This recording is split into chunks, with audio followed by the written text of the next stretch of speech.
Hey guys, what's up? Blake Calhoun, and another episode of Almost Professional, the podcast about mobile filmmaking, DIY filmmaking, indie filmmaking, really all things filmmaking. And today, a really cool interview with someone that you've undoubtedly heard of if you follow my channels at all or mobile filmmaking. And that is Terri Morgan, the co-founder of LumaTouch, who make LumaFusion. And so we have a great conversation, a wide-ranging conversation about her background, how they created LumaFusion, how they started the company, all the way through today with the release of the M1 iPad Pro, and all the really incredible new updates to LumaFusion. I even asked her about the elephant in the room. What happens if Apple releases Final Cut Pro for the iPad? So we'll get to that in just a second, but before I do, I've got two time-sensitive announcements I want to make.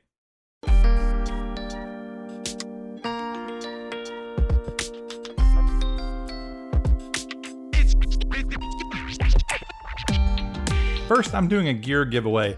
I've talked about doing this for a while.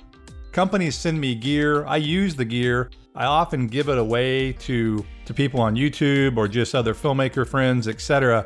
But I've gathered a lot of stuff, so it's a smorgasbord of gear that I am giving away. I did a video on my iPhoneographer's YouTube channel, so you can check that out, or I'll put a link in the show notes of this podcast episode. But that's going for the next 2 weeks, depending on when you're listening to this episode. So definitely check that out. The odds are pretty good you could win something. My YouTube channel isn't quite Peter McKinnon size, and so it's not millions of people entering. It's probably hundreds, and so the odds are not bad at all. The second thing is I'm helping promote the 5-day deal. And I did this last year, and I actually bought it a few years ago myself because it's a really good deal. What is the 5-day deal? Well, it's the Video Creators Bundle 2021. And it's basically $2,000 worth of courses and video assets for only $89. And the contributors to this year's deal are all filmmakers you heard of if you've watched YouTube for more than 5 minutes. Jordy from Cinecom.net, Shane Hurlbutt, the famous Hollywood cinematographer who runs an academy, Ryan Conley, you know him, Film Riot, Triune Films, Peter Walbeck, full-time filmmaker dude, F-Stoppers, and many, many more. You get stock footage, music, LUTs, and a myriad, and I do mean myriad, that means a lot, of very cool filmmaking courses. To me, just the LUTs, footage, and music are worth the price alone. So whether you're brand new to filmmaking or just wanting to learn something new, definitely check out this deal. The sale starts today, that's June 3rd, 2021, and it ends on the 8th. So if you're hearing this after the fact, forget everything I just said and carry on with your day, go eat your bagel, pretend nothing happened. But if you're hearing this within the time frame of this deal, yeah man, you should check it out. And by the way, a percentage of all sales goes to charity, so it's like a win-win-win-win-win for everybody. Link is in the description. All right, well now that I'm done with the housekeeping, let's get into the conversation with Terri. Well, hi Terri, thank you so much for coming on the show. How are you doing today? I'm doing great. Thanks for having me. Yeah, I say this to all the guests, and I really mean it. I've been wanting to talk to you for a while. I think what you guys do at LumaFusion it's one of the main functions of the mobile filmmaking community. And so I look forward to chatting with you and learning more about what you guys are doing. But I want to start with, well, let me first say that one of the reasons I want you on right now is because of there's just so many exciting things going on with the iPad, the M1 chip, and then of course with LumaFusion. And I'm going to get to that, but I want to take a step back real quickly for those that are listening to this that don't know much about your background. And I'm one of them, truthfully. I met you at NAB in 2019 when you guys partnered with Filmic Pro and a couple other folks to have your mobile pavilion, I think is what it was called. Right, yes. Yeah, and so we chatted there briefly, and you have an interesting background. You worked with Avid, is that correct? I have been around in video since the 80s, so I've been video editing since I think 88. And I first worked for Lightworks in London, apart from just being at a Seattle post house where I was editing. Then I moved to Lightworks. From there, I moved to Tektronix and then Fast Multimedia. And eventually Pinnacle Studio in Germany. And I think they were bought by Avid. And so at that time, I moved into Avid. And that's where I met Chris Damaris, who founded LumaTouch with me. So you do have an extensive background. I do. And it's been, either I've been a video editor as a, just a private freelance video editor, or I've been working for bigger companies who are creating video editing software. And I had either been like a subject matter expert, so I come in and give my opinion or do some research and give, an opinion about something or do a design, or I've been testing or product managing. So I did a variety of things and eventually decided I better go to school and learn how to do what I was doing. So I then went to the University of Washington for the human-centered design course there. And so, I've kind of embraced video editing my entire career, and I'm glad I did because I couldn't be happier with what I've been able to do. So in the beginning, you worked for those different companies, but were you editing for them as you kind of said there as you're developing products, or were you actually doing client editing like corporate video or film or TV or that kind of thing? Mm-hmm. Yeah. So in my freelance work, I would either take on a client like either a documentary, or I did a contract for the state of Washington where we made videos about different services that the state provided, or corporate work. But then Seattle isn't, or at that time wasn't, the biggest film place, so I supplemented that work by doing freelance beta management, beta testing, and back in those days you could actually get paid to beta test. That doesn't happen anymore, I don't think. Right. But and then I'd get into the deeper testing of the app. So and eventually these bigger companies like Tektronix or Fast Multimedia or Pinnacle, they start to trust your opinion and will ask you, hey, we're making this feature. What do you think it should do? And at some point, I just started writing my own papers about what I wanted, things that they hadn't asked for yet. And I'm like, hey, I really think you should do this. And at one point, I think it was Fast Multimedia that called me and said, hey, you wrote this paper a couple of years ago. Do you want to, we're going to build this now. Do you want to come work for us? And so I did. And it's just been a great career. I think it's been varied. I get to edit and I get to think deeper about what's behind each editing function and each editing feature, which I just really enjoy. So you come at it more from correct me if I'm wrong, you come at it more from a creative and maybe filmmaking and entrepreneurial spirit. You don't write code. I don't write code, but I've been doing it so long that I have a really good sense of what's possible and what's not possible and where to push, So when I design a feature for LumaFusion, I first of all say, what does the customer want? What as an editor do you want this thing to do? And then the second thing you have to do is like, what's technically possible? Just because you want it to do that, it may not do that on iOS. So I kind of have to look at the reality versus what I want.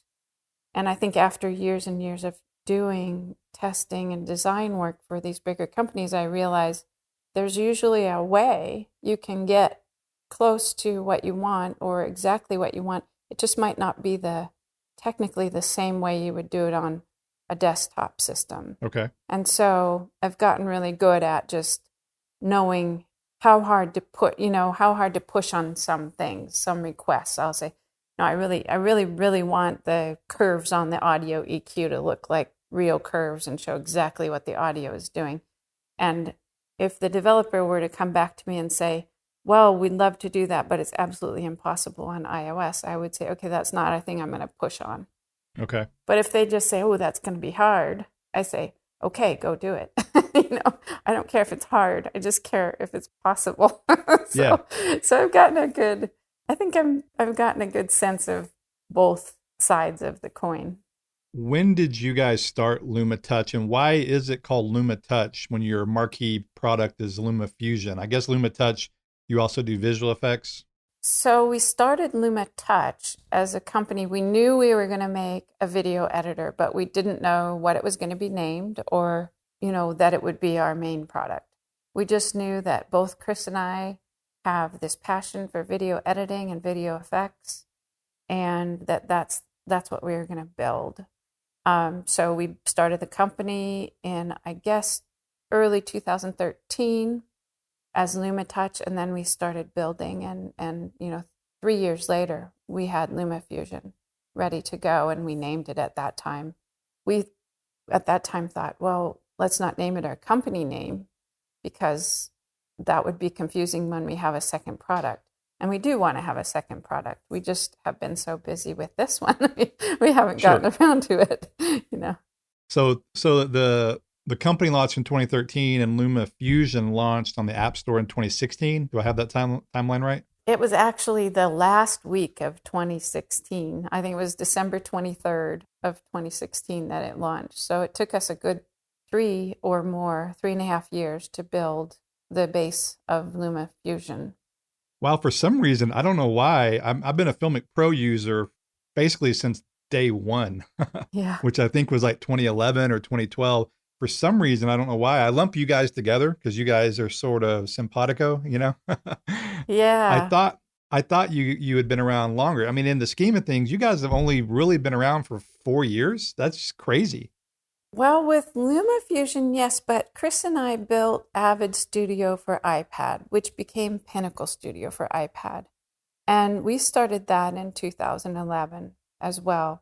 So we've been in the iOS world for a few more years, but it was under Avid's brand. Yeah, I used that quite a bit. I actually really liked that app. Well, I mean, at the time, it was probably the best one you could get, I always thought. As a matter of fact, Yeah. I came from the Avid world. I learned on Avid. I started editing in the mid to late 90s after I got out of college, and Right. that was the machine to use. And it wasn't until 2000-ish when Final Cut Pro came around and started looking at that. But it's just interesting how it's all evolved and how it was all Yeah. everything. Even LumaFusion to this day kind of has a little bit of a UI look from Avid, I think. Does it? Oh, well, okay, that's probably my fault. But so I was one of the designers on Avid Studio for PC. And then at some point, we had this really amazing manager, Tanguy Leborgne, and he said, hey, let's take this team and make an iPad app that edits. And he didn't say what he wanted it to do. He just said, I don't care what you do, but come back to me in 6 months with an app that edits video. And so we had this great team and went off and did that. It was the most fun in the world I've ever had. It was so great. So just exploring this whole new platform. And so that was a great experience. And I think Chris and I took that kind of energy we got from that experience into LumaTouch. So right now in our team here, we develop completely agile, which means we use a process that isn't driven by dates or marketing requirements. It's driven by user requests, user needs, and quality. So our motto is, we're going to release our software when it's ready to release, not when some marketing person told us that we were going to release. So it's a low pressure, pretty fun place to work. Yeah, I can see that. I'm part of your beta program, and so I always get interested when my phone hits me with an alert. But sometimes there'll be a few months where nothing happens, and then sometimes you'll have a flurry of activity like you have recently. Yeah. And that's cool. That's also because you're a small independent company, which is great. Let me ask you this. So, yeah, we go away and do go ahead. No, I'm just going to say that's really interesting that you developed Avid Studio for iPad, because I really did like that app. And that gave you a great groundwork, I guess, to to create LumaFusion. And when I said earlier that your interface kind of reminds me of Avid, it doesn't really remind me of Avid. It just kind of has that. It's a weird hybrid. It has a blend in my mind Yeah. of Premiere. It has a blend of Final Cut Pro in there. I mean, it's a weird blend. But the Avid Pinnacle just made me think of that. Yeah. That experience you said was a great experience, but did it really help you guys?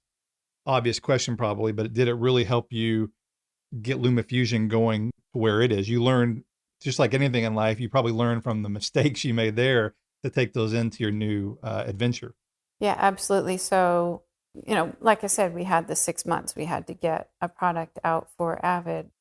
And one of the things we did is port some code. And what we found over the next couple of years is that was our biggest limitation. And the burden or the cost to rewrite portions of code that you've ported over is really costly, and it's not something that anybody enjoys doing. So when we built LumaFusion, we decided that we would use all the core technologies that Apple provides, all the latest stuff, all the AV Foundation and Core Image, so that we would always be running or using the very latest that they come out with. So when they make an update, we get that update automatically. So we didn't port any code from a desktop app, which I think is the biggest mistake anybody on iPad developing for iPad can make. It just really leaves you in a bad situation after a while. So LumaFusion is all built on the latest technologies from Apple. And it will always be that way because we continue to adopt those as they come out, and they just update them for us. So. With your background and all the higher end professional companies you worked at, was LumaFusion always designed and in your mind geared towards professional filmmakers, Yeah. professional video editors, whether it be journalists or indie filmmakers or, YouTube? I mean, YouTube wasn't as big a deal 7, 8 years ago when you first started, but it's a really big deal now. Yeah. I think that one thing that's true for all kinds of editing is you need certain controls over your timeline. And I was, before Final Cut Pro 10 came out, I was a track editor. I had track-based things going on my timeline. I put all my voiceovers on one track, all my music on one track or two tracks, And so I was track-based editing my entire career with insert and overwrite and replace and those kind of features. That's how my brain works. I still do that. Yeah. And then Final Cut came out with magnetic editing, and it's like, well, I like parts of that, but I don't like all of it because it really can trap you into a certain way of working. So when we did LumaFusion, we were like, let's not, copy Final Cut because it's not perfect for what we wanted to do. And let's not stick only with track-based editing. So we came up with this hybrid where we took the things that we love from both of those and kind of put it into a new model. And so, yeah, it's very much based on pro editing, but it's also just based on knowing what things you really need to do to tell a story and, have those controls. Yeah. One of the reasons I brought that up is just because of the market you're in. The overwhelming majority of editing apps are geared towards social media, like Instagram stories or what have you. There's only a handful, what I would consider professional editing apps. And really LumaFusion is pretty much the only one, truth be told, that has all the features you guys have. There's, KineMaster is pretty popular. I mean, it's actually really popular, but it doesn't have quite the control, in my humble opinion. And then there's a handful of others that I've tried over the years. But I just figured since with your background and then the user base you have now, I do feel like you're targeting the working professionals. I mean, hobbyists as well, of course, but people that are more serious about their editing than just adding a filter for Instagram. Yeah. Those kind of apps I know sell well and make a lot of money, I'm sure, for the app developers, but I feel like those are kind of flash in the pan in a way. I'm not talking about KineMaster, but just some of the other ones. Right. I agree. I mean, there's a lot of video editing apps that are just really simple, throw your clips on. And, honestly, they're fine. Sure, yeah. It just doesn't interest me as an individual who spent my life editing. it's just not very interesting to me. So I guess, Chris and I are doing what's interesting to us, which is, I guess, professional editing. And the YouTubers and influencers are really amazing with the effects that they build, even with LumaFusion and the tools in there. And so as we watch all these new types of users coming forth, we're learning from them and responding to those new ways of using the same old tools and trying to come up with ways that work even better on iOS. And in fact, like one of the new features that's coming this year is multicam. So multicam editing has been around for ages. Every mature editing system has a multicam feature, but almost every one of them is a little bit daunting to use. It's a bit like you have to know a secret to get it to work. Like, what's the secret that makes it sync, and how do I go about making that sync clip or whatever I'm doing? And so when we did it in LumaFusion, we were really aware of that and tried to make a feature that's just really fun to use. Like, you put your clips on there, they sync up, and you just tap which angle you want to see. It's super simple to use. And that means that people can use it for less daunting projects. Like, even if you're just doing an A/B interview, you could just use it for that. Sync two clips together and tap, tap, tap, and you got your thing cut. So we're learning from our environment. We're learning from the YouTubers. We're learning from, we're taking forward what we've already learned from older things that we've done, and it's really fun.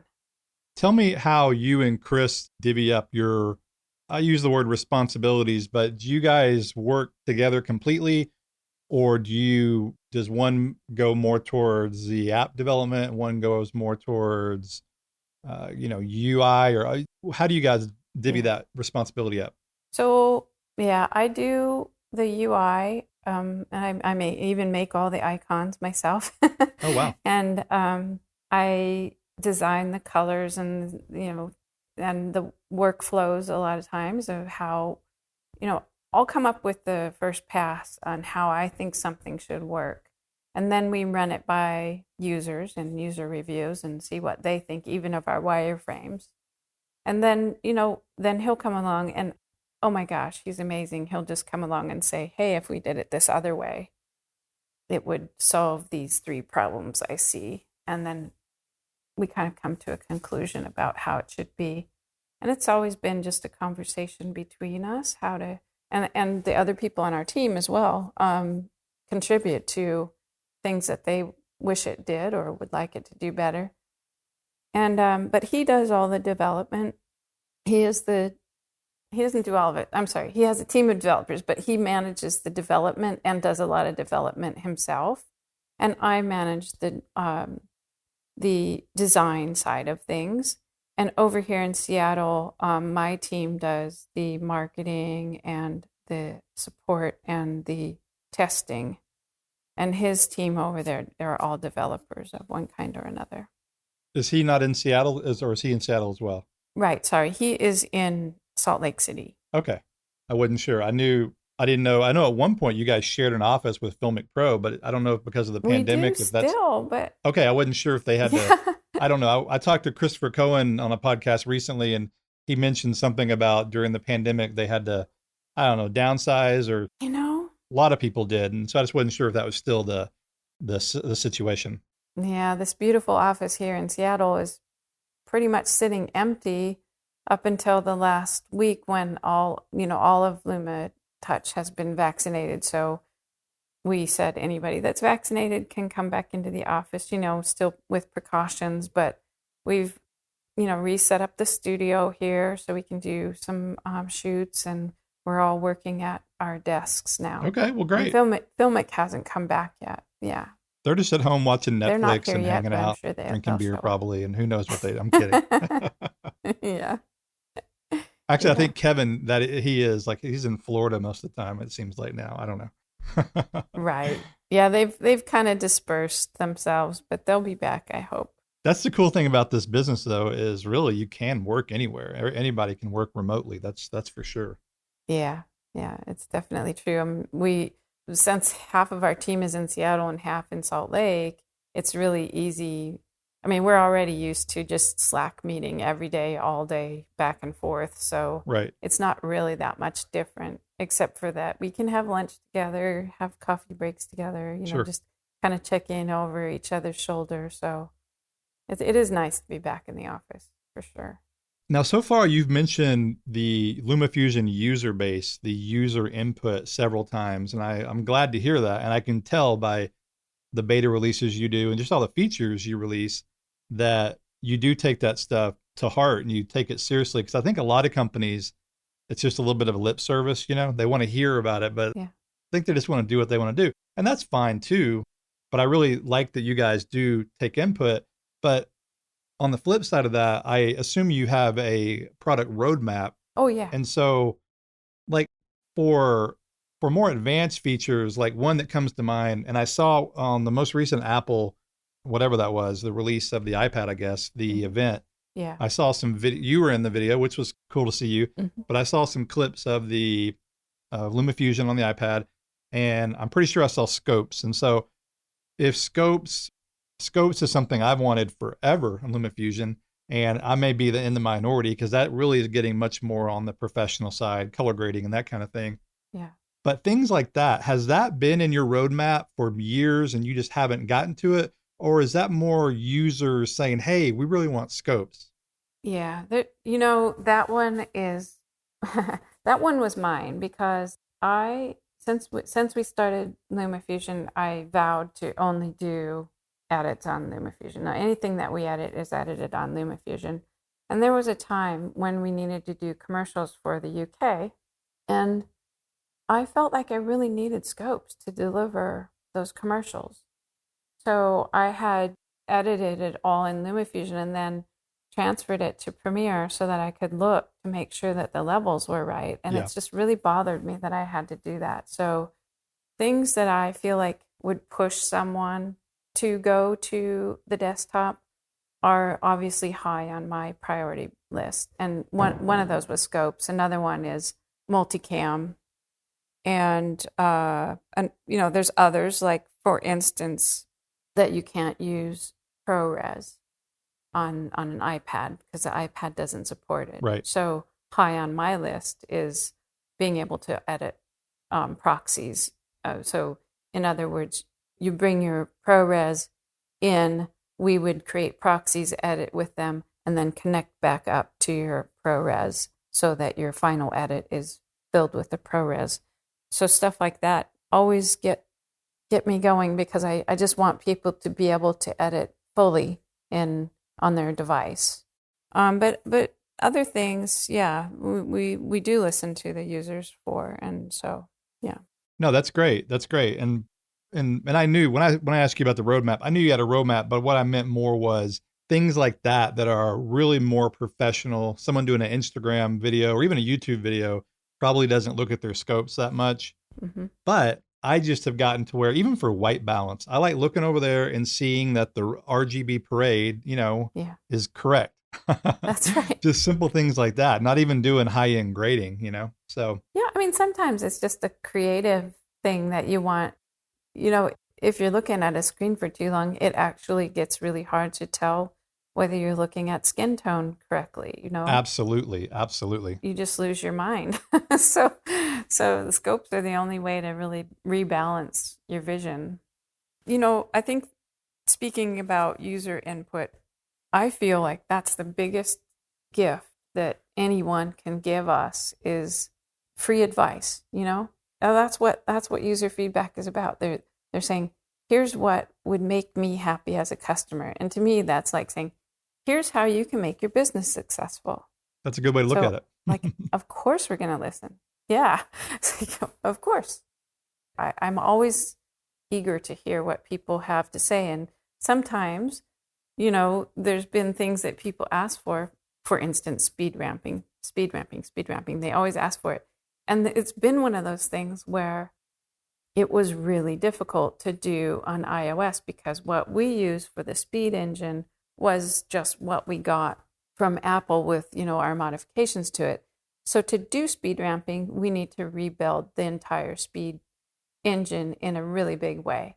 So, to do it, I have to say, okay, we can do speed ramping, but we can't do 5 other things this year because of that. So it's been something I've kind of put off, but now we've just heard so many times that people really need it. So we are going to undertake that now. It's funny. I hear that all the time too. And that's just one thing that I never do. You can you talking about doing speed ramping with keyframes and that kind of thing? Yeah. Like you can do in Premiere Right. That's just something that you can fake personally. But hey, that may be in the minority there. I guess I am. I just rarely use that. That's funny. To me, I would use. Yeah. Go ahead. Sorry. Oh, go ahead. I was going to say, for me, something that like in Premiere that I use all the time, and even in Final Cut and Resolve, and this is cheating a little bit, but it's that auto white balance button or auto correction button where it corrects the luminance and the white balance. You can grab a white card. Something like that to me is something you would use every single day. Right. That I wish LumaFusion had, and maybe it will with the scopes and stuff. I don't know where you guys are on that, but yeah, something like that would be, to me, more helpful. I agree. I would like a white balance. And we do, on our roadmap is more advanced color correction. And there's some steps to get there. And one of the steps was having the scopes in, So we're headed in those directions too. Yeah. Those are the kind of things you need when you're working. So that's important to us. That is.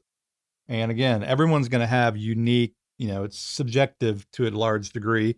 And on Twitter in particular, I follow a lot of the Mojo crowd, and it seems like really on the professional video side, content creator, whatever you want to call it.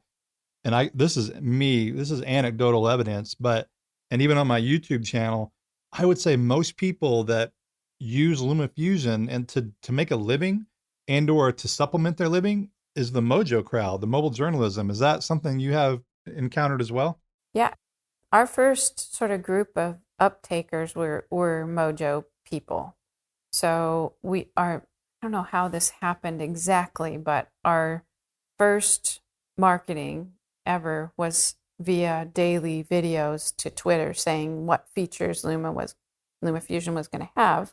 So every day I'd make a video that highlighted a new feature, and I did that for 90 days in a row. Oh, wow. Leading up to our first release. And our Twitter account was mostly people that we'd met at Mojo Fest.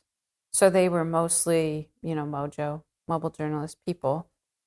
And they started asking for certain things like channel mapping.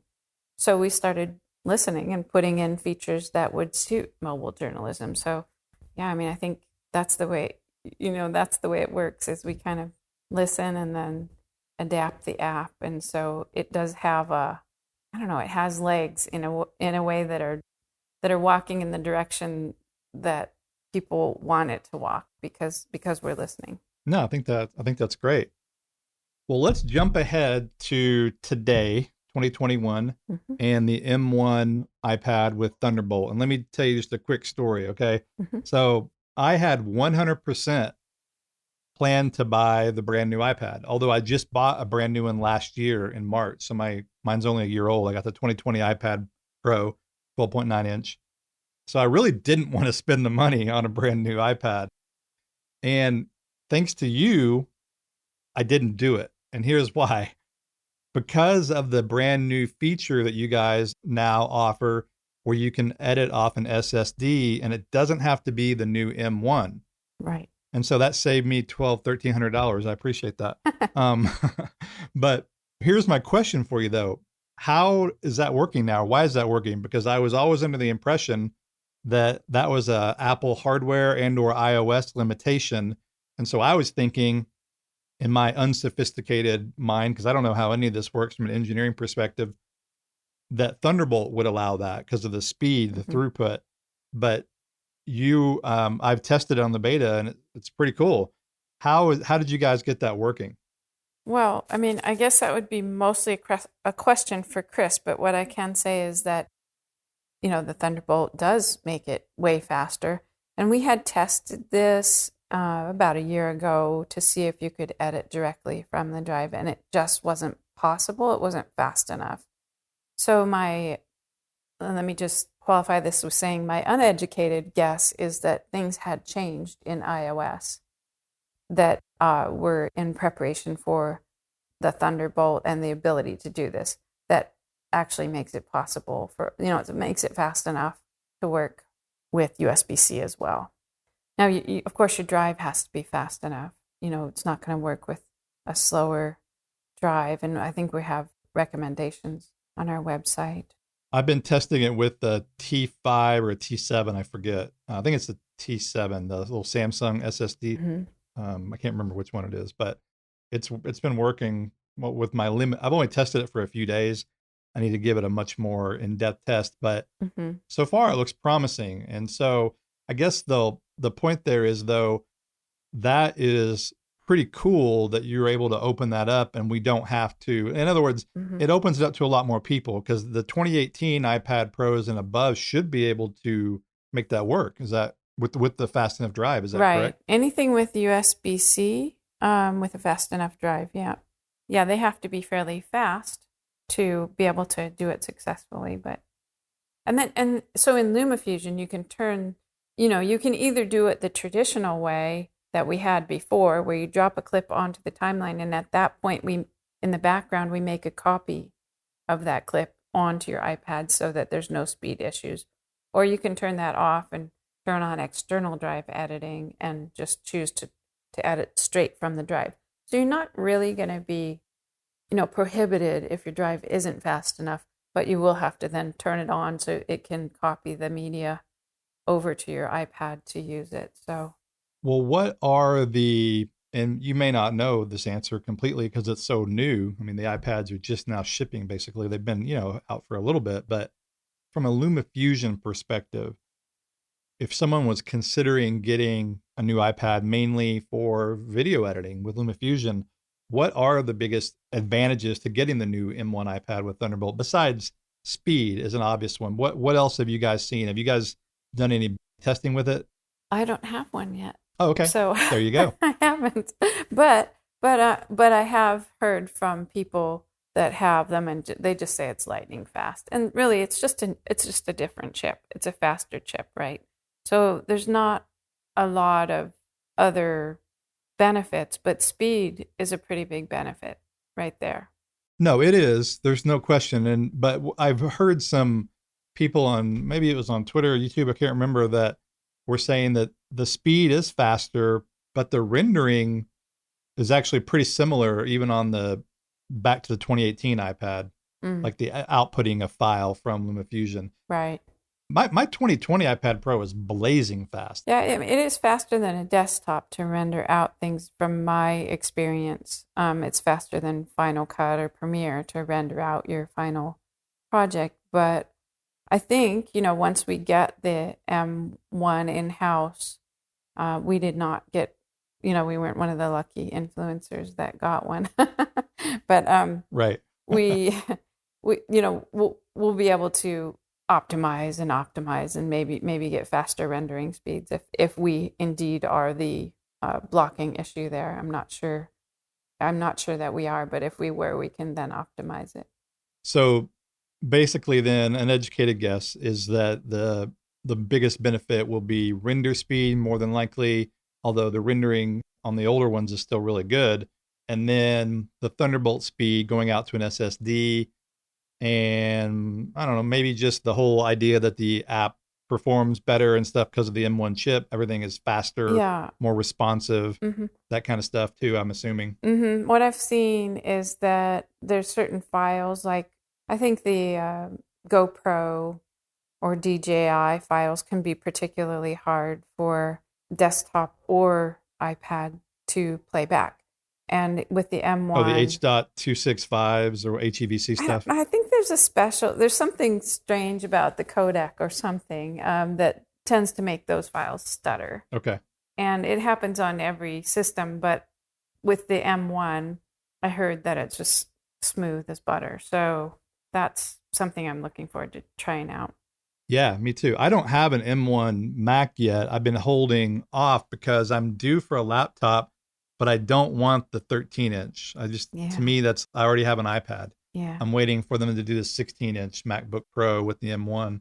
But I am interested because Totally, my eyesight is not good enough for a small. yeah, yeah, exactly. The LumaFusion will run though. Correct me if I'm wrong. Will now run on a M1 computer. Yeah, I mean, we allow it to be installed. It's the iPad app, and we've made some adjustments to make it work better.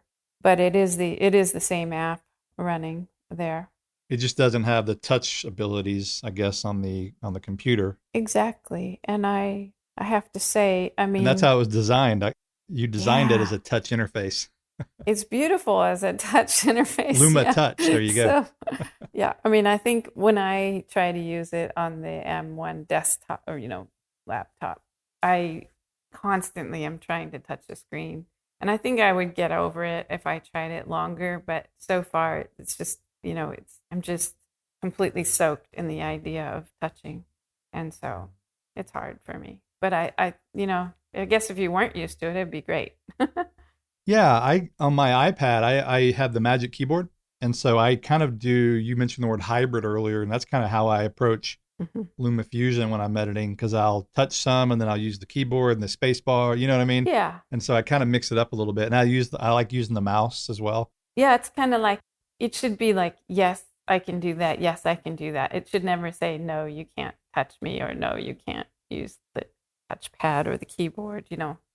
That's just frustrating repeatedly if that happens. Yeah, that is.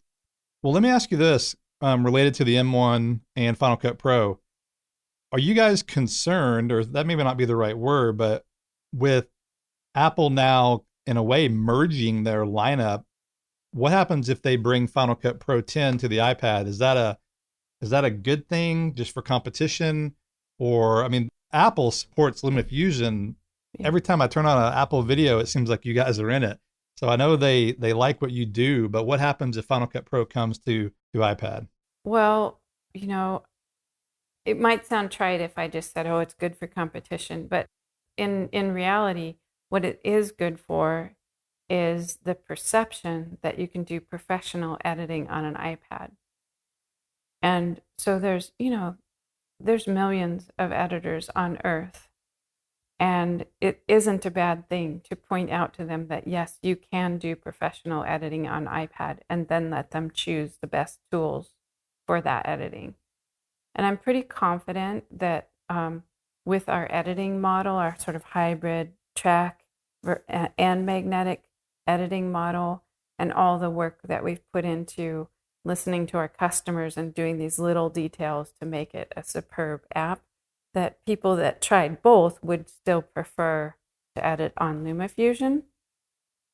I'm also pretty confident about our pricing model. It's a $30 app. We don't gouge our customers with a monthly subscription. I don't know that Apple would either, but if they did, that would certainly be a drawback.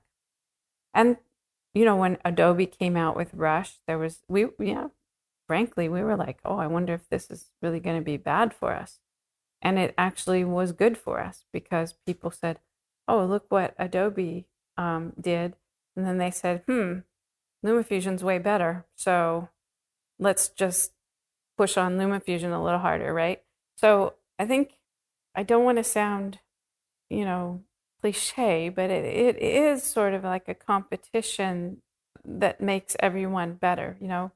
I don't think it's not going to kill us. That's for sure. It might take a few. I think that's a good way to. Maybe it'll take a couple months for people to look at each. Yeah, I was going to say, I think that's a good way to look at it because, I mean, when it first comes, it'll be a big deal. But I think you make a really valid point, and that is that a lot of the people that you hear online say they want Final Cut Pro to come to the iPad, they don't edit on an iPad right now. They edit on their desktop. And so they may not understand that it would be a different experience and maybe the same app, but I think that is something that's a very valid point. You guys have been developing it for years. Right. And not that Apple couldn't, obviously they're Apple. I mean, come on, but I mean, they certainly can. They have unlimited resources. So right, they do, and they certainly could. But you cannot, as I said earlier, you cannot take a desktop app and just one-to-one the features over to a touch app or vice versa. It's completely, every feature we do we look at, so here's an example. Because I've been developing or working with developers for so long, I know that the number one thing that you do when you can't figure out how to make a feature is to put it in a menu. Like, I can't figure out the right UI for this, I'll just put it in a menu. Okay. And that simply doesn't exist on iPad. Everything that the user does, it has to be apparent from this single sheet of glass that that's what they can do. So this forces us to really look at every feature and rethink how can we communicate what you can do with this feature. And it's completely different than on the desktop. If you don't know what to do, you just stick it in a menu. People will find it, They'll right click on everything and, Right. So I think if they were to put Final Cut onto an iPad and leave it in that kind of form, then nobody would really enjoy it. And on the other hand, I don't think Apple would make that mistake. Right. So but it is a lot of work to develop under those guidelines of rethinking everything. So I just don't know what to expect. And I'll be excited to hear that on the 7th when they do their announcements and their keynote. If it comes, I do expect that it's going to take a couple months for people to go look at it, and I hope that they then look at the whole situation and say, well, you know what, I'm still going to use LumaFusion, and you can still go to Final Cut for desktop from LumaFusion. Sure. So there's no real necessity for Final Cut on the iPad. Yeah, and the thing is, you make a really good point though earlier about the idea that if they do bring something like that to the iPad, that it opens it up, and it's kind of a mentality thing. Yeah. That, hey, maybe this is okay for professionals. Do you know what I mean? Yeah. Because they kind of did that with the phone too. I run a YouTube channel all about shooting on your mobile device, and slowly but surely it's being more and more accepted that, yeah, you can produce high-end professional content with mobile devices. It's not, that's right. It's not, you don't have to like smirk because you're using it or whatever. So, and Apple has a lot to do with that when they make their marketing films. Now, yes, they're using A-list Hollywood directors and large crews, but it doesn't matter. They're still using a phone to produce that content. Absolutely. And I'll tell you what, if you are going to shoot mobile, then in my mind, the silliest thing to do is then spend your time transferring that or getting that to desktop and edit in desktop. Because if you shoot mobile, you can absolutely start editing on the ride home, on the plane home, in the woods, wherever you are. And, and that's where you have the energy from the shoot. That's where you're like still excited about the subject matter. Like, have you ever been on a shoot and you're really excited about everything and it's so much work to do, and maybe the next day you're just like, oh my God, that is over and I don't want to ever look at it again. But you have to edit it. But if you just start editing right away on your mobile device, it's just really, it brings this kind of energy to editing that we've just never had before. And that, I think, is the thing that is the biggest crime, is to shoot mobile, edit on a desktop. Yeah. Now here's the deal. The flip side to that, I don't disagree with you. What I do though is I shoot a lot of mobile and edit in Premiere, and the main reason I do that is because of what you said earlier. A little bit of what you said earlier is I like to master in ProRes. Mm-hmm. I routinely have to denoise my footage. Yeah. I have to stabilize my footage, and you guys have a stabilizer now, which is awesome. Mm-hmm. Or it's coming. Yeah. And just things like that, so there's a different mentality, a little bit. Mentality is the wrong word. There's a different approach for the scale or the size of job you're doing. And I'm not saying my YouTube videos or whatever couldn't be edited on LumaFusion. They absolutely could be, but there's certain finishing things that I still can't do. That's one reason I loved, and I was so excited when you guys finally got your XML export, because that way I can do rough cuts and then output it. And I use a conversion tool that converts the XML to Premiere Pro. Premiere. Mm-hmm. I don't use Final Cut Pro. I'm not a Final Cut Pro fan. I don't mind it, but that's not my cup of tea. As I said earlier, I learned on Avid, and Right. so when you're a track-based editor, you go from that to magnetic. It's like I have to think about editing when I'm editing in Final Cut. That drives me crazy. Yeah. Yeah. And so again, it's just different. If you're over 40, that's probably your mentality. If you're a 20 something, then then you can, then you're used to Final Cut Pro, and that's cool. That's totally cool. In the end, the stuff doesn't matter. It's the content or your movie that matters. But what we're talking about, the process getting there does matter because you gotta, like what you're working with, the tools, and you got to make sure the tools are the right for your job. So Right. And so we have like coming for version 3.0, we do have the stabilization, some nice improvements like the resizable UI, direct external drive editing. We have an audio graphics equalizer, or graphic equalizer, I'm sorry. So you can actually, EQ your audio and hear and see what you're doing, which is great. that is cool. I like your previous And then the third-party audio unit support. your previous audio tools were good, but you just sort of had to guess and move the sliders around. You couldn't really see what you were doing, if that makes sense. You really needed to understand audio to use that, and I'm not a big audio person. It's super important, but I'm not very good at it. So I'm so glad to have that graphic equalizer. Yeah, that's great. And then, we've improved things like the numerical input for the sliders. That's super cool. But later on, after these free features come out, we are coming out with a director's pack and then a craft pack. And in that craft pack is proxy editing.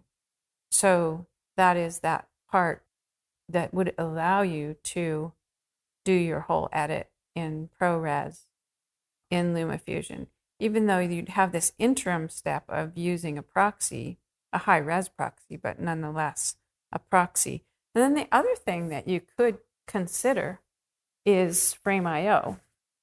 So if you put your proxy, if you put your ProRes media in Frame.io and then link up Frame.io to LumaFusion, just log in through LumaFusion, you can see all of your media, and Frame.io delivers us automatically proxy media for the iPad.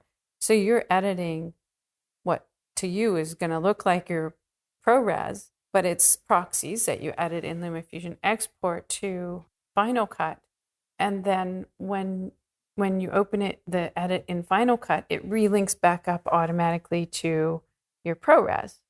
So there are ways right now of doing it with Frame.io, but what we'll be adding is our own way, hopefully that is simpler to edit proxy footage for using ProRes and other codecs that aren't supported by iPad. Yeah, that's great. I actually do use Frame.io. I have a Frame.io account. And I Nice. use it for client, approvals and such. And I've linked it and I've played with it quite a bit and I like it. Here's the deal though. Yeah. Is just like you said, it works and it works well. But for, doing YouTube or what have you, some of that is just a little bit too time consuming. Yeah. It depends on the job. I guess that's what I'm trying to say. It does. Yeah. If I was doing a short film or an indie film or something like that, I'm all about it for sure. But for quick turnaround stuff, I'm either editing it on the go on the iPad or my laptop. Right. Or I just take the SD card and I pop it in Premiere Pro. It's nice to have options though. That's the other thing. At least for people like me and you that make our living in this industry, I just said earlier, I still have an Avid license. I have Avid, I have Premiere, I have Final Cut Pro 10, I have Resolve, I have LumaFusion. So it's, I have choices depending on what I'm doing. And part of the reason I have that is I don't do as much client editing anymore like I used to, but routinely you'd get a client to send you a project or a project file and it would be in some other editor. I mean, that's why I know all these editing apps, because you go work for this agency, they're editing on Avid. You go work for this agency, they're Final Cut, and this agency's Premiere. Right. Or this, whatever company. So I had to learn them all over the years. And so it's good to have LumaFusion in the mix too, or whatever, even iMovie, although I rarely use iMovie. I mean, Blake, you could do my job basically. That's what I know is all these different editing systems and all these different. So when we develop a feature, and I've either developed or worked with a feature say you're doing subtitling, almost like, okay, I've done it in 5 different applications. Now I can pick the best of what I liked of those and then add touch to that and see where we get, So Yeah. I think it's exactly the same. Like, you need all these different tools. And then when you're in my position, which I'm just extremely lucky, I can say, oh, what are my favorite things of all those tools? I'm going to try to put them together somehow, So Yeah, no, exactly. And I don't know if I mentioned it, but then I got to throw DaVinci Resolve in the mix there too. I use that as well. I absolutely. mainly use that for grading. Yeah. And that is the other thing too. And I did a video on this on my channel that I don't think a lot of people realize is the XML export as it's written right now out of LumaFusion opens perfectly in Resolve. It's Final Cut Pro and Resolve. So Nice. because a lot of people are starting to like Resolve. And so I always pitch that to people. Hey, if you want to do your rough cut in LumaFusion and then take it into Resolve for your final cut and grading, it works great. And I've actually, because I've done a lot of indie film work in the past, and I don't do DIT work, but I know DITs, and they're not going to go there anytime soon. But I could see a time where maybe an iPad with LumaFusion, you could do maybe a smaller scale media management or DIT gig because of those abilities, and especially as you can now work off of SSDs. Do you know what I'm saying? In other words, instead of having this huge DaVinci Resolve set up on the cart like you have on a big film set, you could have a smaller setup.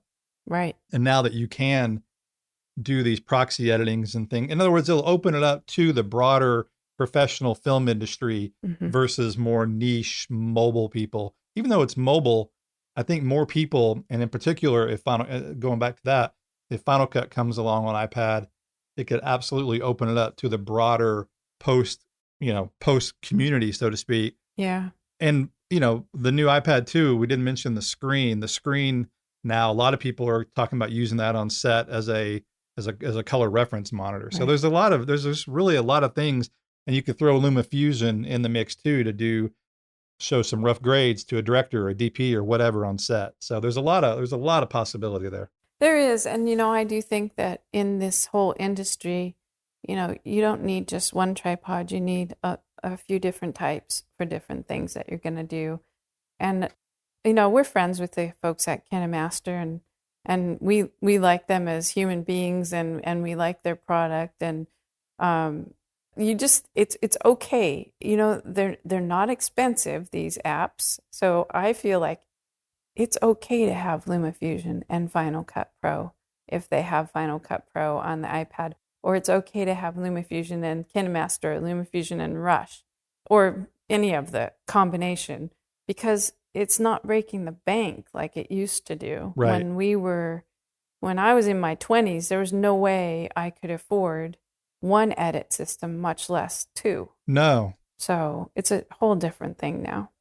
When I first started out, a buddy of mine, this was in the mid to late 90s, and a buddy of mine his dad actually helped him buy an Avid. Yeah. Because he was starting a post company and it was 65 grand. That's right. And I remember thinking, oh my God. And I eventually bought my own system in the early 2000s, and I probably spent 30 grand on it. That was including a beta deck though. I still have that UVW 1800 I still have deck. mine too. I have a Beta SP. I think it's a 28. And so the point is the cost of entry now. I mean, you mentioned your app cost earlier, and I have to laugh. I'm sure you get this all the time.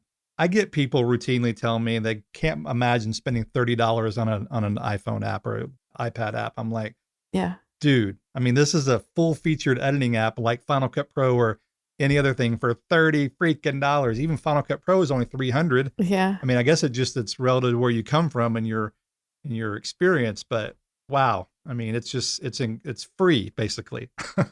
Yeah. I mean, we get both. That's why I also think it's fine that you guys. Yeah. We get complaints that it's too much, and you guys do your pricing for your XML export. Mm-hmm. Yeah. Some people say it's too much. Some people say it's too little. And so that's how we know we're right in the right spot, I guess. So. Yeah. Yeah. And then I like your model now and I assume you'll do this on some other updates in the future because you got to keep a revenue stream going, is how you have some a la carte pricing if you want XML export or if you want this or that. Yeah. I think that's smart because not everybody needs that. And so if you want to spend 20 bucks or whatever it is, it's so worth it. But if you don't, then you don't have to spend the extra money. That's right. And so how we're determining what gets to be in the free or in the base app, for $30 is sort of, it's a sort of an ethics game to me. It's like, is this a feature that everyone should have? Like everyone needs this feature? Is it a basic right as an editor to have this thing? Or is this a specialty feature like multicam or subtitling or, proxy editing, these specialty things? And so, yeah, that's how we're deciding is like, should people have expected this in the regular app? Then we'll just put it in. No, I think that's a good way to approach it. I like it. I think it's a good model. All right, just a couple more questions here and we'll wrap this up. Okay.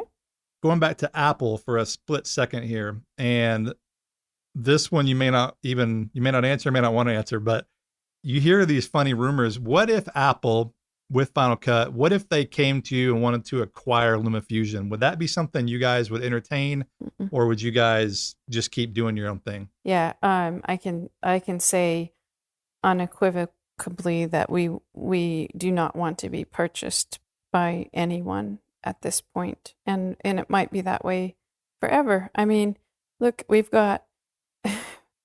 have the best jobs in the entire world, in my opinion. Like I couldn't be happier. I've got a team of happy people working with me, and I get to do exactly what I love. I get to wake up excited every day and wake up just in awe. And the minute I wake up, I have a smile on my face if I think about work, and you can't buy that. I could not live with myself, no matter what the money is. I couldn't live with selling that kind of happiness. And I don't think Chris would either. Yeah, I think that's a good answer. And on top of that, Apple has a history of shuttering products once they buy them. I'm thinking of Shake. I'm thinking of Color. Yeah. There's several others along the lines there. And they blend them in with their other products, and they're never either 10% of what the product was before. So yeah, I mean, I think if they were, but again, if someone offers you a lot of money, that's if they had purchased LumaFusion, it probably would have become a iMovie Pro, is what my guess is. And yeah, I wouldn't be able to live with it. So we're just I hear you. We're just quite happy. I mean, I honestly just feel like we're two of the luckiest people I know, and I'm just not going to take that for granted or even like take money for it. It's just like beautiful. So will you guys ever develop LumaFusion for Android? That is yes, we are, we've been saying we're investigating that. And we definitely are in the throes of investigating that. So I do believe there will be an Android version.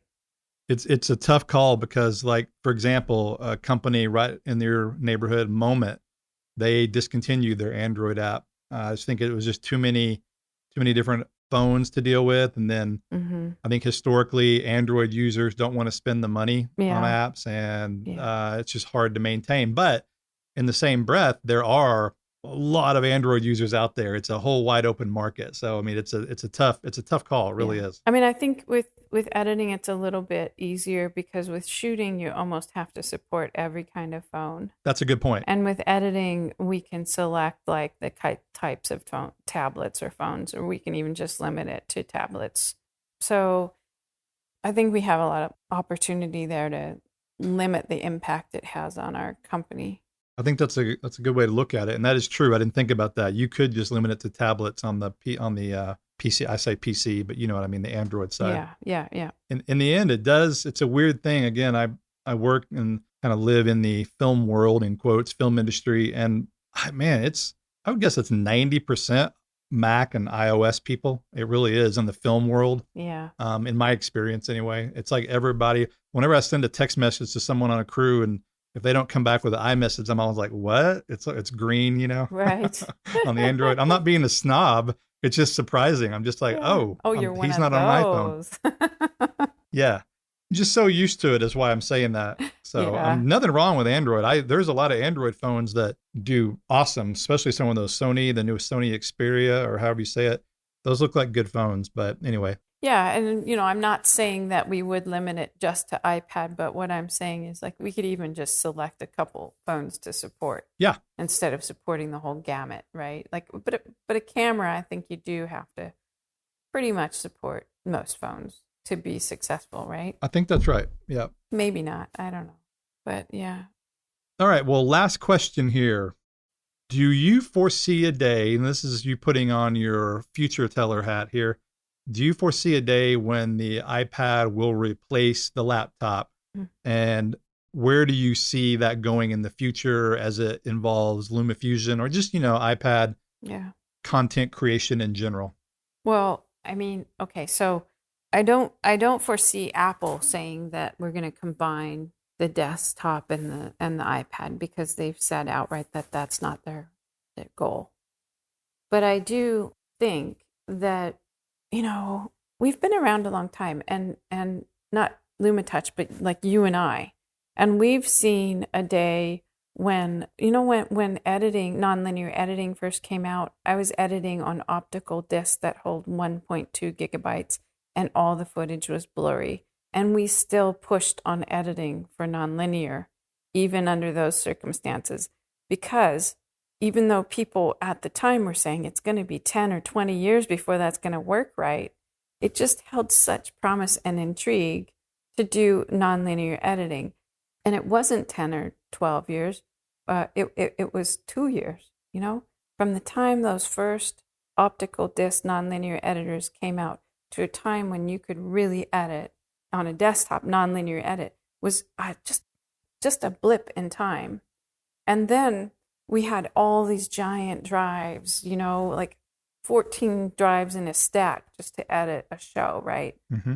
And people would say, "Oh, it's going to be years before you can edit on a laptop." And then all of a sudden you can edit on a laptop, and it just goes forward. We're never going to go backward. And Apple has provided an exquisite interface with the way their touch works, with the way that the iPad works. It feels different than Android. It feels different than Surface. It's a fun and beautiful thing to use. So, am I going to say that everybody's going to want to go back to having a mouse attached to their hand or using their finger to interface through a touchpad to move the mouse on the screen? I don't think there's a long-term future in that because it's simply just not as fun. It's not as good. It's not as intuitive. It's just not where our heart lies. And we're always going to be moving and moving towards the thing that feels the best. So even though Apple says, "Oh no, we're not going to combine the desktop and the iPad," I do think that in general, society is going to get smaller, lighter, faster, better, more intuitive, better interfaces. And before I die, there'll be interfaces we haven't even thought of. And the mouse will be just like your Beta SP deck sitting in your closet right now, So Mm-hmm. who knows? I just think we don't go backwards. That's the thing. Once you step over the line, you don't want to step backwards. I'm that way with editing on LumaFusion. Like now I'm editing with touch. I don't enjoy editing with a mouse anymore. I want to do it with my touch interface. I can see that. For me right now, the iPad is more of a hybrid machine. It really is. It's kind of a step between my laptop and my desktop Mm-hmm. because, and it is a Swiss Army knife because you can sit down and watch a movie, a Netflix movie, and then you can open up and like I'm recording audio right now. I'm actually using my iPhone, but I could be recording into my iPad. And Yeah. it's got so many different uses and it's so portable. The portability, I think, is a big thing. And then with the new M1 chip, bringing the power to desktop class power, it's just all kind of coming together where I think in the next few years, it just kind of, again, depends on what you're doing. Some people, they're already there like you and a lot of people that use LumaFusion. Yeah. For me, I'm still on the fence a little bit, but I think we'll all be using these kind of devices Yeah. potentially more, even for professionals, what I'm saying. I mean, maybe accountants and things might want to use that. I think the desktop might become more of an accounting or sort of, something not as creative. Yeah, well, that's what a PC is for. What we do. That's what I always joke, because I run QuickBooks for my small business, and I have a PC to run my QuickBooks, even though it runs on a Mac. I don't know why I like it on my PC, but that's funny. My Macs are what I do all my video editing and stuff on. It's kind of the cliche thing, but that's how I run it. So who knows? Yeah. Well, listen, Terri, I appreciate you taking the time. This was a lot of fun talking to you and catching up and learning your history and the history of LumaFusion and also the future. And we now know we can rest assured you won't be selling to Apple unless they write you a $10 million check, I'm assuming, and then you guys will be at some island somewhere saying, it was a good run.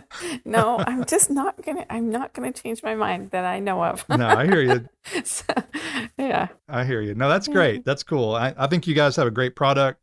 I promote it routinely.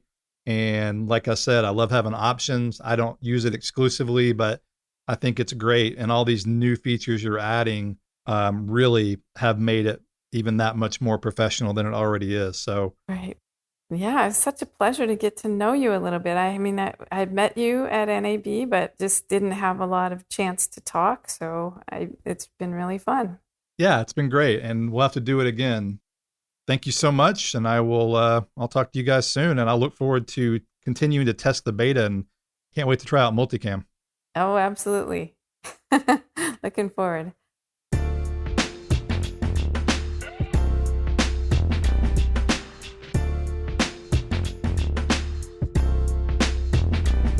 So I don't know about you, but I learned quite a bit during that conversation. Really enjoyed it. She is an interesting person and runs a very cool company. Her and Chris run it together. I don't know Chris. I've met him a couple times virtually, been on some panels with him, but nonetheless, I really dig LumaFusion and what they're doing.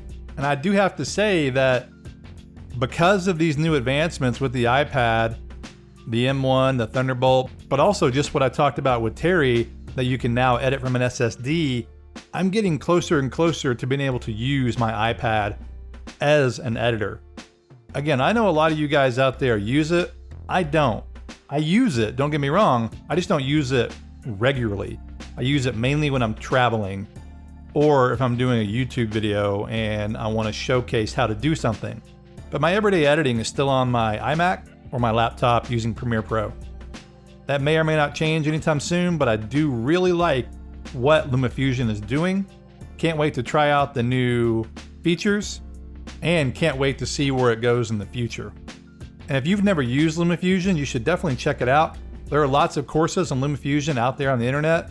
I don't have a dedicated course to learning LumaFusion in general, but I do have a course on using LumaFusion for color grading.